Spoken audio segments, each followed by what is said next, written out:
বন্ধুরা কেমন আছেন সবাই? আশা করি সবাই খুব ভালো আছেন। আমাদের সকলের প্রিয় সিরিয়াল চিরদিনই আমি যে তোমার আজকের আপডেট এবং আগামী পর্বের ধামাকা রিভিউ নিয়ে চলে এলাম আপনাদের সামনে। আজকের এপিসোড এবং আগামীকালের পর্বে যা ঘটতে চলেছে তা দেখার জন্য আপনারা বোধহয় কেউ প্রস্তুত ছিলেন না।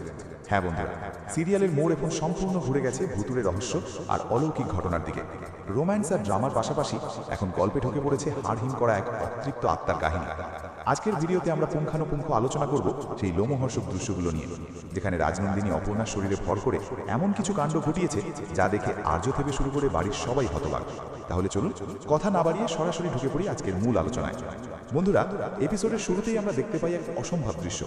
আপনারা যারা রেগুলারই সিরিয়াল দেখেন তারা সবাই জানেন যে আমাদের অপর্ণা গাড়ি চালাতে জানে না, সে কোনোদিন ড্রাইভিং সিটে বসে না। অথচ আজকের পর্বে আমরা কি দেখলাম? রাজনন্দিনী, যে কিনা আর্য স্যারের পূর্বের স্ত্রী এবং যে আগুনে পুড়ে মারা গিয়েছিল, তার আত্মা যেন হুবহু ভর করেছে অপর্ণার উপর। সেই পুরনো গাড়ি যেটা রাজনন্দিনী ছিল, সেই গাড়িটাই গ্যারেজ থেকে বের করে ঝড়ের গতিতে চালিয়ে নিয়ে আসছে অপর্ণা। ভাবা যায়, অপর্ণার চোখের দৃষ্টি, তার তাকানোর ভঙ্গি, স্টিয়ারিং ধরার কায়দা সবকিছুই যেন সেই মৃত রাজনন্দিনী।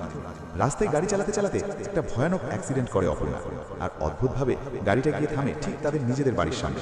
এই ঘটনা কি শুধুই কাকতালীয়, নাকি রাজনন্দিনীর আত্মা চাইছে আর্যকে কোনো সংকেত দিতে? বাড়ির গেটে গাড়ি থামার পর অপর্ণা যখন জ্ঞান হারায়, তখন তার মা এবং বাবা এসে তাকে রিসিভ করেন। তারা আতঙ্কিত হয়ে পড়েন মেয়ের এই অবস্থা দেখে। কিন্তু আসল টুইস্ট আসে তখন, যখন আর্য সিনে এন্ট্রি নেয়।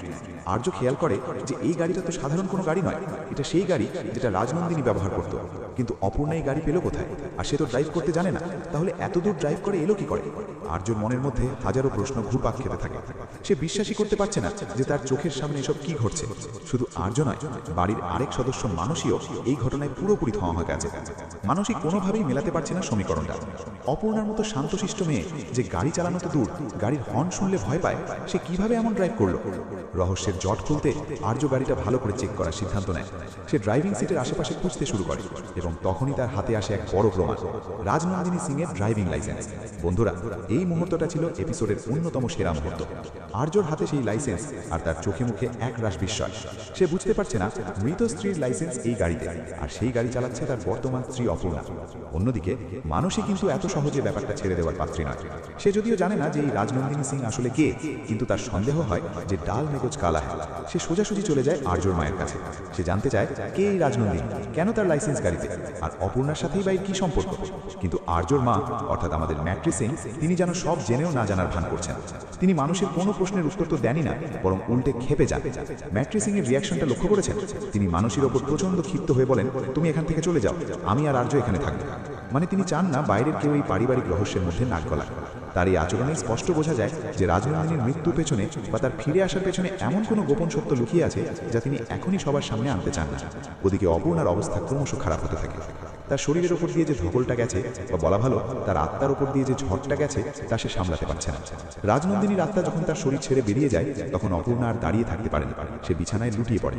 আর্য এবং তার মা যখন অপর্ণার শয্যা পাশে দাঁড়িয়ে আলোচনা করছিলেন, তখনই উঠে আসে এক চাঞ্চল্যকর তথ্য।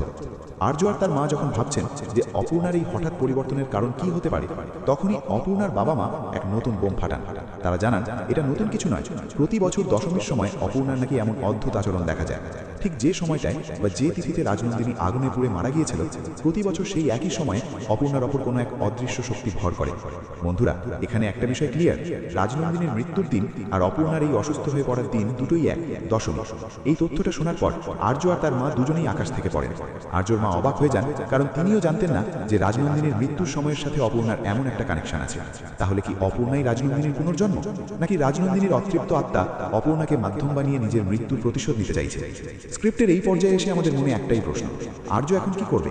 একদিকে তার বর্তমান স্ত্রী অপর্ণা, যে অসুস্থ এবং হয়তো কোনো আত্মার দ্বারা চালিত, অন্যদিকে তার মৃত স্ত্রী রাজনন্দিনী, যার স্মৃতি